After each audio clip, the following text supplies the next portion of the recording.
Aqui sobre os números que o computador pode trabalhar, o computador pode trabalhar em cima de números distintos.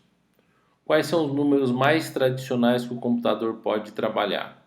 O computador pode trabalhar inteiros, binários, ou ponto fixo binário, tá? Ponto fixo é um inteiro com um ponto fixo.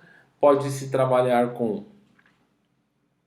ponto flutuante, tá? Então a gente pode trabalhar com ponto fixo, a gente pode trabalhar com ponto flutuante, a gente já viu o que é o ponto flutuante, né? Ele tem uma base, uma mantissa, um expoente, tem lá em torno de 8 dígitos para representar a mantissa, o expoente que vai até mais ou menos 38 na base 10, né? Então tem essas informações. O computador pode estar trabalhando com ponto flutuante e o computador pode trabalhar também com números na base decimal, tá? Na base decimal, a gente trabalha com decimal agrupado. Como é que é isso?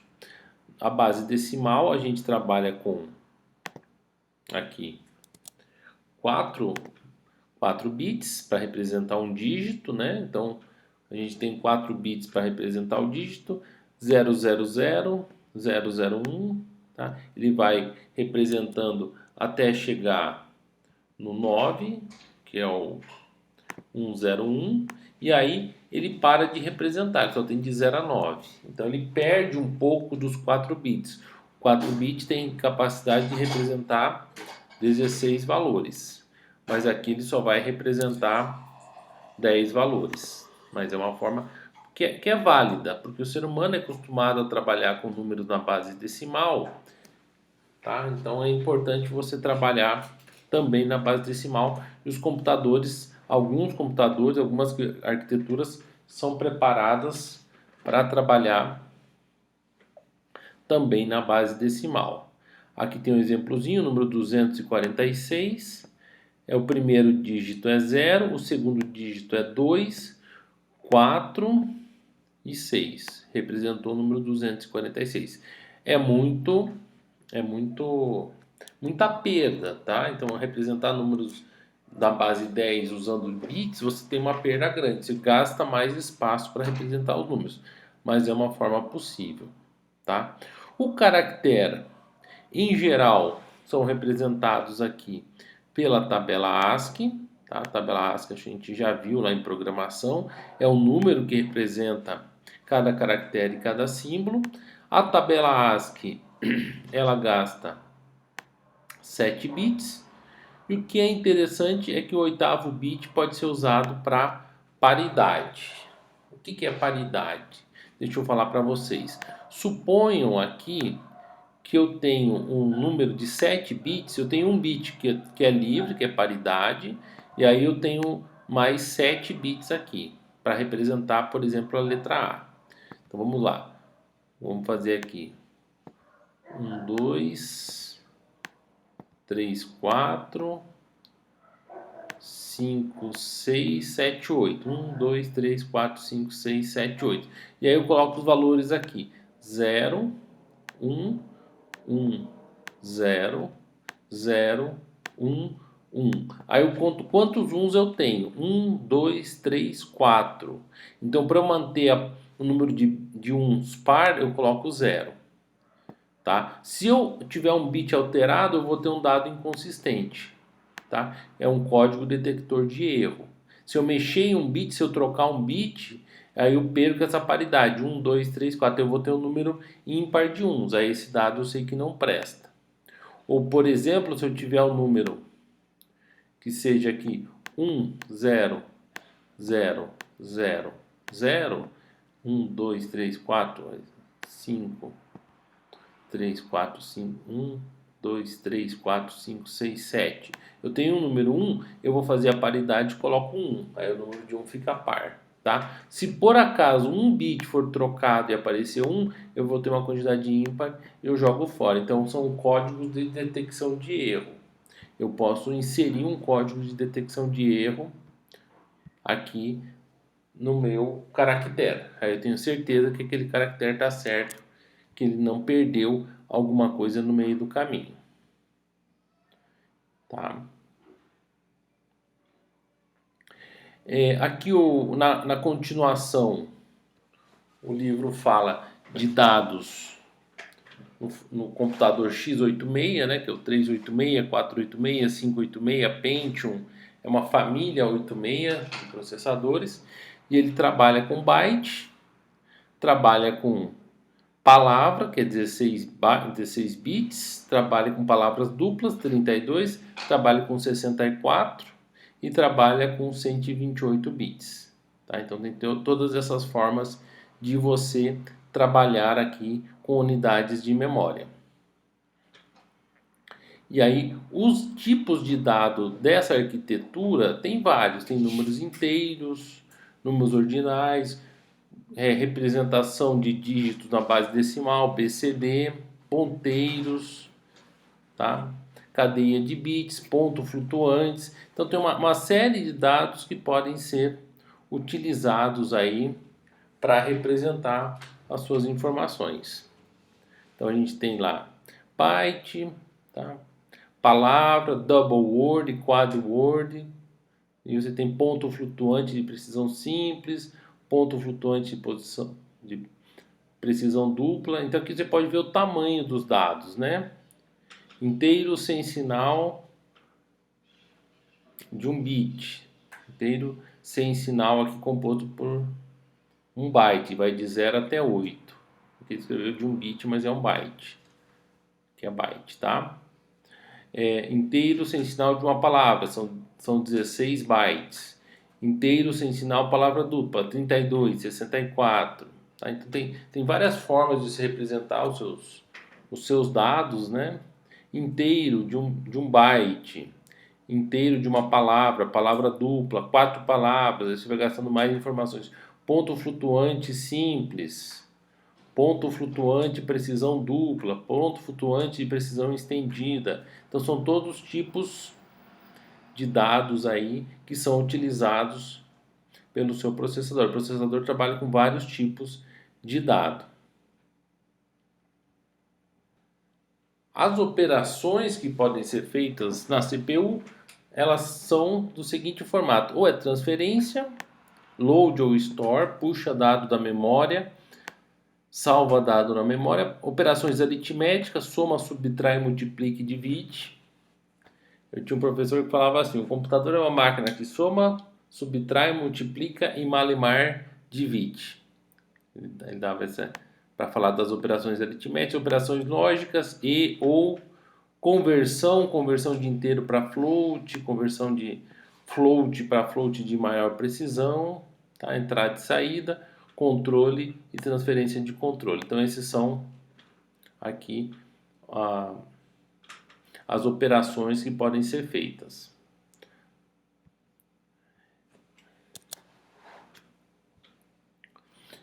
Então, as operações disponíveis nessa arquitetura, então tem várias operações que você pode usar na sua instrução.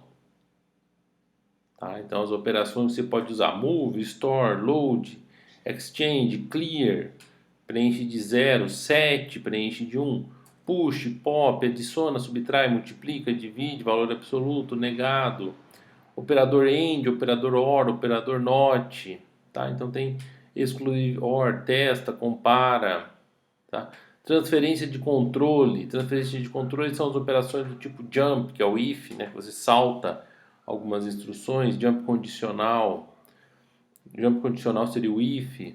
Executa, pula condicional, entrada e saída, né? Input, output, e de conversão, translate e convert. Então você tem essas operações disponíveis aqui na sua arquitetura.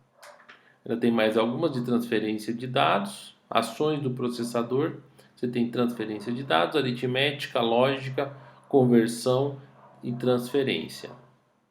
Então aqui continuando, você tem a operação da sua a operação que vai ser executada lá pela sua palavra, né, pelo seu comando, pela sua instrução. E aqui tem alguns exemplos: load half word, load short, load long, store, tá? São as operações que você tem disponível nas suas instruções.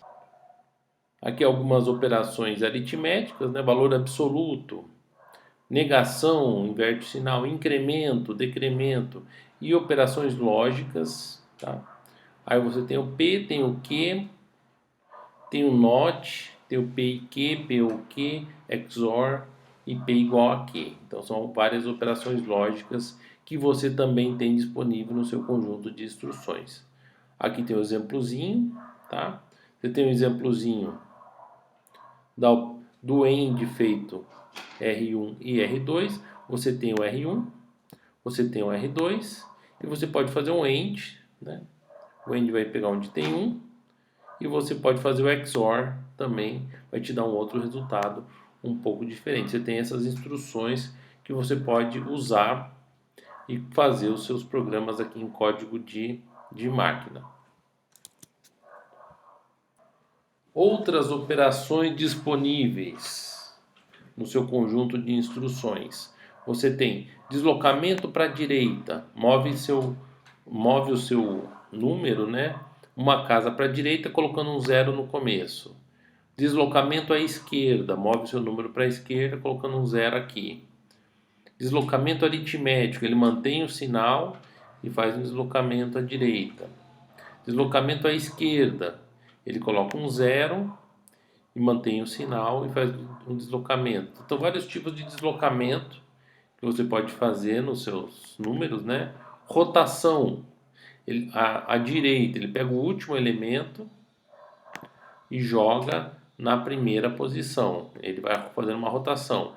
Rotação à esquerda, ele pega o último elemento à esquerda e joga na primeira posição aqui também. Então ele vai fazendo essas operações aqui, são operações disponíveis aí no seu conjunto de instruções. Pessoal, era isso que eu queria falar sobre instruções de máquina, tá? Então, estou encerrando aqui essa parte de instruções. Então, só lembrando aqui que é interessante é saber que é uma palavra aqui de alguns bits, pode ser 32 bits, por exemplo, tá? Você tem 32 bits e você tem os primeiros bits, os primeiros 4 bits, por exemplo, são utilizados para representar uma operação. Então aqui você tem uma operação e aqui você tem as unidades de memória, os registradores que você está trabalhando. Aí eu tenho o registrador 1 e eu tenho o registrador 2. Então eu vou fazer uma operação em cima de 2 registradores, tá? Então vou fazer isso. Eu posso ter a operação, pode ser load. Aí o load, se for uma carga, né? Eu vou pegar no registrador 1, eu vou fazer o load do endereço de memória. Vou colocar o endereço de memória aqui. O endereço de memória, eu vou fazer um load, vou puxar da memória e jogar dentro da CPU, dentro do registrador R1. Ou eu posso fazer um store, é a mesma coisa, eu vou fazer um store, tá? E aí eu vou colocar do registrador R numa determinada posição de memória, é o processo contrário, tá? Então, isso aqui é assim que eu começo a montar as minhas operações em código de máquina, tá? Então, tem as operações principais, tem a operação do tipo if também, que ele dá um salto. Então, tem operações de carga, tem operações de descarga, tem operações aritméticas, tem operações lógicas, né, que é o AND, o OR e o XOR. Você tem as operações lógicas e você tem operações de salto, tá? Que basicamente seriam operações para você poder fazer um if, você faz um salto para frente, e para fazer um while você faz um salto para trás. Tá? Então esses são os principais elementos aqui para a gente poder fazer um código de máquina. Para você poder trabalhar com código de máquina, esses são os principais elementos.